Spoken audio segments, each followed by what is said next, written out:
예수님께서 오늘 본문에서 비유로 말씀하신 것은 겨자씨와 누룩에 대한 비유입니다. 겨자씨는 자라고 누룩은 부푸는 특성이 있습니다. 둘 다 작고 보잘것없는 것이지만 이것을 비유로 천국의 확장성에 대해서 말씀하고 있습니다. 굉장한 생명이 있는 것들을 가지고 비유를 하고 있습니다. 차이가 있다면 겨자씨 비유는 외형적으로 볼 때 작고 보잘것없고 초라해 보이지만 완성된 하나님의 나라는 외형적으로 풍성하고 강력한 결과를 보여준다라는 말씀입니다. 시작과 마지막이 비교할 수 없을 정도로 너무나도 큰 차이를 가지고 있습니다. 누룩 비유에서는 하나님 나라는 다른 것과 비교할 수 없이 미미하고 은밀하지만 하나님의 영향력은 분명하게 그리고 풍성하게 나타나는 것을 보여주고 있습니다. 겨자씨 비유는 천국의 외형적인 것에 초점을 두고 있는 것이라 본다면 누룩 비유는 내적인 성장과 관련한 비유로 볼 수가 있습니다. 예수님께서 이 천국에 대한 이야기를 사실을 비유로 말씀하신 목적이 있습니다. 그것은 선지자의 그 예언을 성취하고자 하기 위한 목적입니다. 하나님 나라는 사람들의 상상과는 다르게 정말 미비하고 초라하게 시작합니다. 그런데 처음과는 비교할 수 없을 정도로 장성함과 풍성함이 있습니다. 그래서 오늘 겨자씨와 누룩의 비유를 통해서 생명이 넘치는 그 하나님 나라에 대해서 함께 묵상하고자 합니다. 첫 번째로 천국은 미미하지만 크게 성장합니다. 예수님께서 이 땅에 오시면서 병자도 고치셨고 귀신을 쫓아내셨습니다. 그뿐만 아니라 제자들을 세우시고 하나님 나라를 전하셨습니다. 이제껏 보지 못했던 그 경험들을 했던 수많은 사람들이 예수님을 따라다니기 시작했고 이들은 군중이 되었습니다. 많은 사람들이 따랐음에도 불구하고 예수님을 정작 하나님의 아들로 믿는 사람은 적은 소수에 불과합니다. 그런 상황에서 예수님께서 겨자씨 비유에 대한 말씀을 하셨습니다. 31절, 32절의 말씀을 한번 다 같이 읽어보겠습니다. 또 비유를 들어 이르시되 천국은 마치 사람이 자기 밭에 갖다 심은 겨자씨 하나 같으니 이는 모든 씨보다 작은 것이로되 자란 후에는 풀보다 커서 나무가 되매 공중의 새들이 와서 그 가지에 깃들이느니라. 아멘. 예수님께서 천국의 비유를 하셨는데 어떤 사람이 자기 밭에 겨자씨 하나를 심었다라고 말씀합니다. 근데 이 씨가 다른 모든 씨보다 작은데 나중에는 엄청난 큰 나무가 되어서 공중의 새들이 와서 그곳에 거주하면서 쉰다라는 그런 말씀입니다. 근데 너무나도 잘 알고 있는 이 말씀에서 우리는 여태껏 오해를 하는 부분이 있었습니다. 저 포함해서 마찬가지입니다. 겨자씨의 크기에 대한 오해고요. 또 다 자란 후에 겨자씨가 과연 나무가 되느냐 이런 오해입니다. 겨자씨는 가장 작은 씨라고 예수님께서 말씀하셨지만 그렇다고 가장 작지는 않습니다. 사진을 한번 보겠습니다. 왼쪽에는 우리가 알고 있던 겨자씨, 우리가 그동안 들어왔던 겨자씨의 사진입니다. 근데 오른쪽에는 실제 겨자씨의 사진입니다. 저는 그동안 하얀 종이에 볼펜으로 찍은 그 전보다 더 작은 씨앗이 겨자씨다라는 설교를 들어왔습니다. 근데 그동안 알았던 겨자씨는 우리가 이스라엘 지역에서는 나지 않는 담배 씨라고 합니다. 그러면 겨자씨가 땅에 심겨지면 어떤 모습으로 자라는지 한번 사진을 보겠습니다. 우리는 설교 말씀을 통해서 겨자씨가 자라면 큰 나무가 되어서 새들이 와서 깃들게 된다라는 설교를 많이 들었을 겁니다. 선입견을 가지고 있는 거죠. 큰 나무로 상상을 했습니다. 근데 찾아보니까 사실상 큰 나무가 아니라 그냥 뭐 짧게는 1.5m, 길게는 2m 정도 자라는 유채꽃과 비슷한 그런 풀입니다. 근데 꽃바단에 새들이 들어가면 찾기가 힘듭니다. 그래서 새들이 이곳에 와서 쉬기도 하고 둥지를 틀기도 한다고 합니다. 겨자씨는 우리가 알고 있는 것과 전혀 다른 모습이죠. 모든 씨보다 작지도 않고 또 나무가 되지도 않습니다. 그렇다면 예수님께서 전공이 목수셔가지고 식물에 대해서 잘 몰라서 그런 말씀을 하셨던 걸까요? 그렇지 않습니다. 예수님께서는 천국을 보다 실감나게 표현하시기 위해서 과장된 언어를 사용하셨습니다. 사실 겨자씨는 작긴 합니다. 근데 이 작은 조그만 겨자씨에서 커다란 식물이 되는 것, 우리는 상상조차 할 수가 없는 거죠.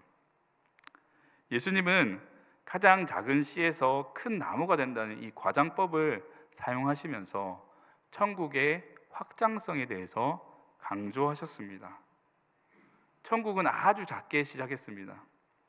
왜냐하면 하나님께서는 진심으로 중심이 변화되는 자들을 원하시기 때문입니다. 한꺼번에 사람들을 바꾸시기 위해서는 정말 큰 일을 하셔야 됩니다.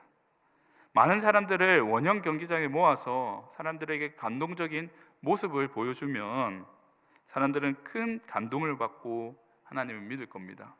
하지만 하나님께서는 그런 방법으로 사람들을 변화시키지 않으셨습니다. 왜냐하면 그것은 진짜 마음이 변하는 것이 아니기 때문입니다. 그래서 하나님께서는 말씀으로 하나님의 일을 하셨습니다. 예수님께서 예루살렘에 통치하시는 왕이 되셨다면 수많은 사람들이 예수님을 믿고 따랐을 것입니다. 근데 예수님이 예루살렘의 왕이 되지 않으신 이유는 죄가 해결되지 않는 구원은 진정한 구원이 아님을 알고 계셨기 때문입니다. 죄가 해결되지 않는 복은 참된 복이 아닙니다. 그래서 예수님께서는 십자가에 죽으셨습니다. 예수님의 십자가의 죽으심을 믿는 사람들은 결코 몇 명밖에 되지 않았습니다. 예수님께서는 제자들에게 오직 주님의 말씀만을 증거하라고 명령하셨습니다. 오직 하나님의 말씀이죠. 세상에서 유능하고 인기를 끌 수 있는 방법은 많이 있습니다. 하지만 하나님께서는 말씀만을 전하게 하셨습니다. 말씀은 눈에 보이지 않습니다.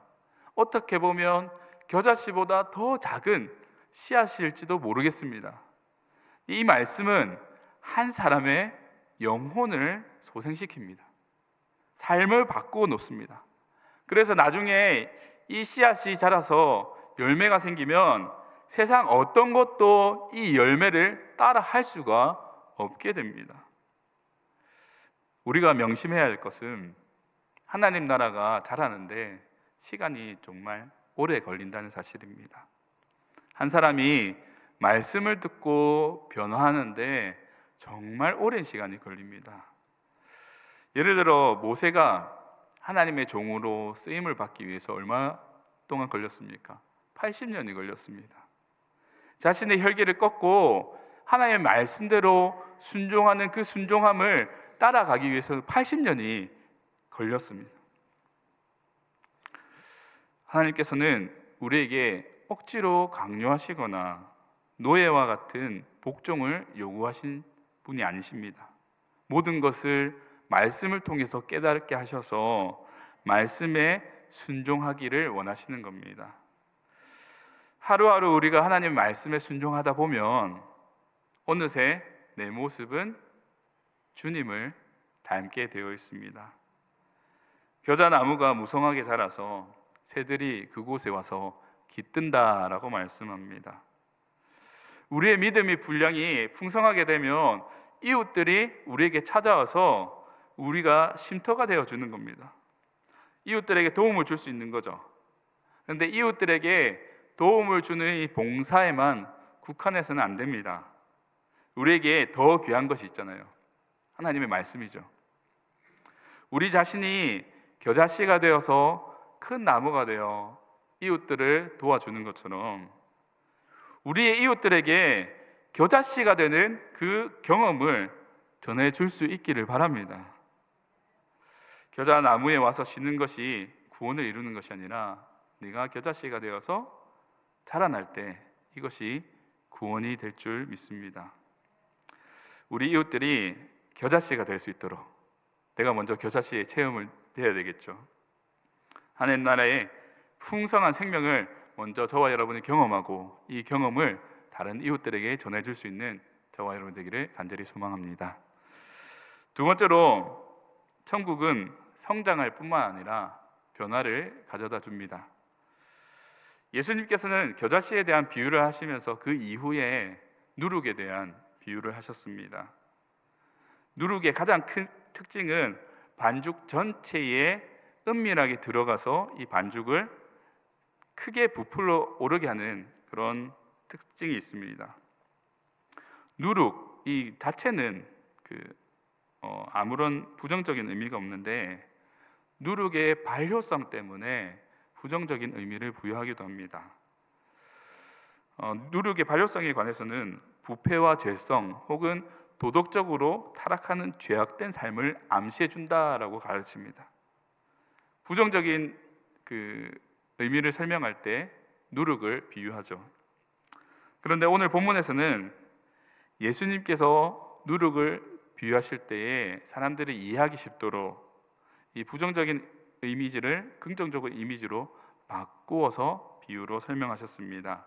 33절에 이렇게 말씀합니다. 다 같이 한번 읽어보겠습니다.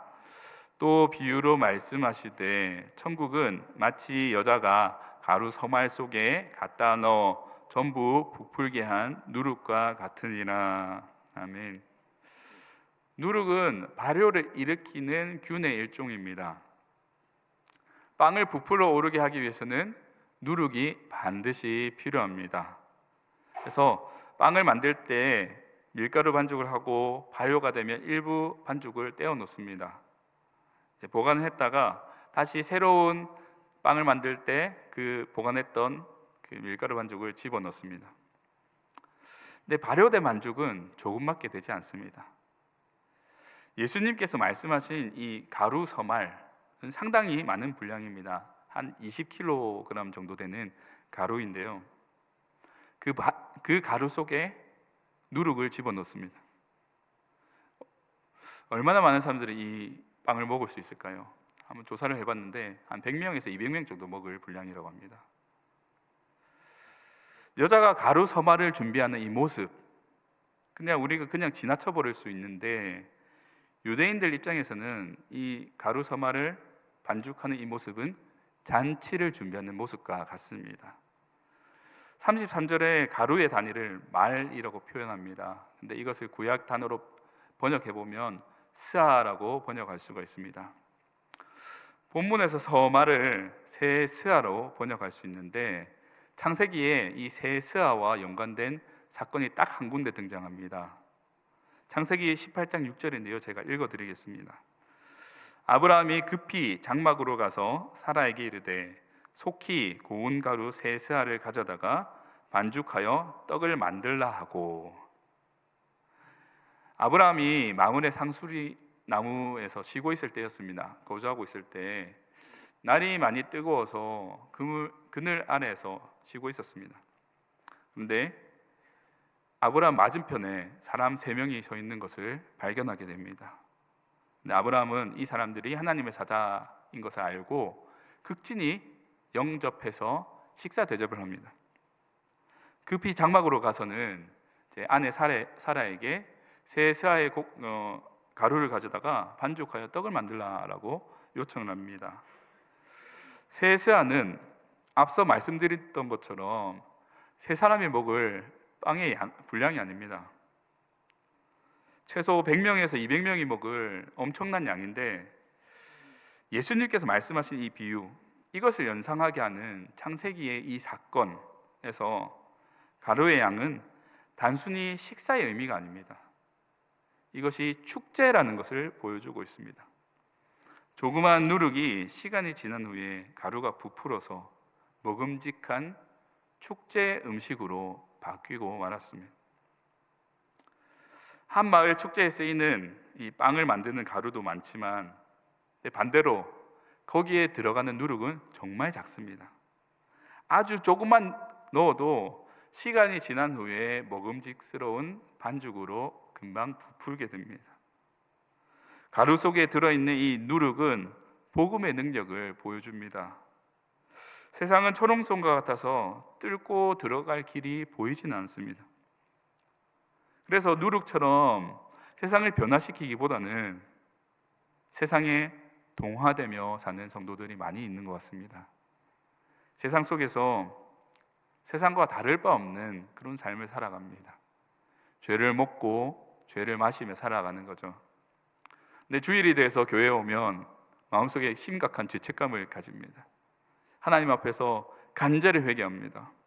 근데 그 다음날 다시 세상에 돌아가서 죄를 먹고 죄를 마십니다. 반복되는 삶을 살아가는 거죠. 반대로 어떤 성도들은 세상을 등지면서 완전히 담을 쌓고 사는 성도들이 있습니다. 그러면서 세상 밖에서 세상을 손가락질하면서 비난하면서 정죄하고 삽니다. 자신은 거룩하게 지킬 수 있을지 모르나 세상은 변하지 않습니다. 우리는 세상 가운데 누룩으로 살아가기 위해서는 성령 충만한 말씀으로 무장해야 합니다. 교회 안에서 철저히 무장되고 훈련되어져야 합니다. 우리가 세상을 이기기 위해서는 세상의 죄의 유혹보다 더 강력한 성령 하나님의 능력과 경건의 훈련이 필요합니다. 세상의 어떤 쾌락보다 더 재미있는 은혜와 기쁨이 필요합니다. 세상 사람들이 우리를 향해서 이렇게 얘기를 하죠. 음주 가무가 없으면 무슨 재미로 사나? 말씀의 은혜가 더 즐거울 줄 믿습니다. 예배 가운데 풍성한 하나님의 사랑을 깨닫기 바랍니다. 가루가 아니라 누룩의 삶이 우리 그리스도인의 삶이기 때문입니다. 고대 로마 시대에 비인간적인 검투 경기를 중단시킨 사람들이 있습니다. 이 사람들이 그리스도인들이었습니다. 흑인 노예 제도를 폐지하기 위해서 누룩의 역할을 한 영국의 기독교인이 있었습니다. 윌리엄 윌버포스라는 한 사람이었습니다. 일제시대 때에 3.1 운동을 주도한 지도자들 가운데 과반수 이상이 교회의 지도자들이었습니다. 우리나라의 선교사님들이 들어오실 때에 교회를 먼저 세운 것이 아니라 학교와 병원을 먼저 세웠습니다. 뿐만 아니라 우리에게는 누룩과 같은 신앙 유산이 있습니다. 한국 전쟁 당시에 전쟁 피난민들과 열악한 위생 환경 가운데 병마에 시달리는 이 환자들을 돌보기 위해 세워진 병원이 복음병원입니다. 사랑하는 성도 여러분, 우리가 작은 누룩이 되어야 합니다. 우리 가정에서, 직장에서, 삶 가운데 우리는 작고 연약하고 부족하지만 우리를 크게 사용하시고 역사하시는 하나님의 능력을 신뢰하며 사시기를 바랍니다. 누룩은 반죽 자체가 아니라 반죽의 질을 완전히 변화시킵니다. 반죽은 여전히 반죽이죠. 그런데 변화가 된 상태가 되는 거죠. 하나님의 나라의 백성이든 하나님 나라의 백성이 아니든 동일한 사람입니다. 그런데 하나님의 백성이 되었을 때 여전히 사람이지만 변화된 사람으로서 이전과는 다른 하나님의 사람이 된 것입니다. 하나님 나라는 조용히 침투합니다. 그런데 하나님의 말씀은 강력한 힘이 있습니다. 눈에 보이지 않는 작은 시작이지만 천국은 이 세상 땅끝까지 확장이 되어서 하나님의 말씀을 성취하게 될 것입니다. 따라서 어떠한 경우에도 절망이나 낙심하지 마시고 오직 하나님의 능력을 신뢰하며 살아가시는 저와 여러분 되기를 간절히 소망합니다. 예수님께서 천국을 비유하신 이유가 두 가지가 있습니다. 하나는 선지자의 말씀처럼 창세전부터 숨겨진 이 비밀이 드러나기 위한 그 목적이 있고, 또 다른 하나는 예수님의 제자와 그 대적을 구분하기 위한 목적이 있습니다. 원래 비유의 목적은 배우는 사람이 더 잘 이해하기 위해서 비유를 사용하기도 합니다. 예수님께서 말씀하신 이 비유는 모두 천국에 관한 것입니다. 이전까지는 감추어졌고 누구도 알지 못한 것이었습니다. 그런데 이 감추어진 비밀을 드러내시기 위해서 비유로 말씀하셨습니다. 어떻게 보면 우리가 구약시대 성도보다 더 행복한 삶을 살지도 모르겠습니다. 구약시대의 성도들보다 우리가 복된 이유는 천국의 비밀을 이미 우리는 알고 있기 때문이죠. 그리고 하나님 나라의 임재를 우리는 삶 가운데 경험하고 있습니다. 구약시대 성도들은 자신들이 그토록 보고 싶고 듣고 싶었던 그것을 듣지 못하고 죽었습니다. 그런데 우리는 주님을 통해서, 성령 하나님을 통해서 누리고 경험하고 있습니다. 하나님께서 진리의 빛을 비추고 계심에도 우리가 혹 잘못 이해한다면 그만큼 안타까운 일은 없을 거죠. 그래서 성령 하나님의 조명하심에 따라서 말씀을 즐거이 배우시고 묵상하시고 또 하나님 나라에 대해서 바르게 이해하시며 사셨으면 좋겠습니다. 예수님께서 천국에 대해서 비유로 말씀하실 때 그것을 이해하는 사람과 그렇지 않는 사람들이 확연하게 나타났습니다. 비유의 원래의 기능은 사람들이 이해하기 쉽도록 도와주는 기능입니다. 그런데 이 비유를 이해하지 못하면 많은 혼란을 가져다 줍니다. 예수님께서 천국을 비유로 말씀하신 것은 이 비밀이 허락된 사람에게 분명하게 드러나도록 하기 위한 것이고, 허락되지 않는 사람에게는 여전히 감추어져 있습니다. 그렇다고 예수님께서 잘못 설명해서 예수님이 책임이 있는 것이 아니죠. 하나님의 말씀을 거부하는 완악한 심령 때문에 이 비밀이 감추어지는 것입니다. 이것이 천국의 신비입니다. 신비는 보이지 않는 것을 경험하게 하는 그것을 말하는 거죠. 천국을 우리는 눈으로 볼 수가 있습니다. 어떻게 볼 수 있습니까? 택함을 받았기 때문에 우리가 볼 수 있는 거죠. 그렇지 않는 사람에게는 천국은 볼 수가 없습니다. 이것이 하나님의 신비입니다. 예수님께서는 사람의 이성과 지혜로 깨달을 수 없는 천국의 진리를 보다 분명하게 나타낼 수 있도록 비유를 사용하셨습니다. 하지만 이 비유는 허락된 사람에게만 보여집니다.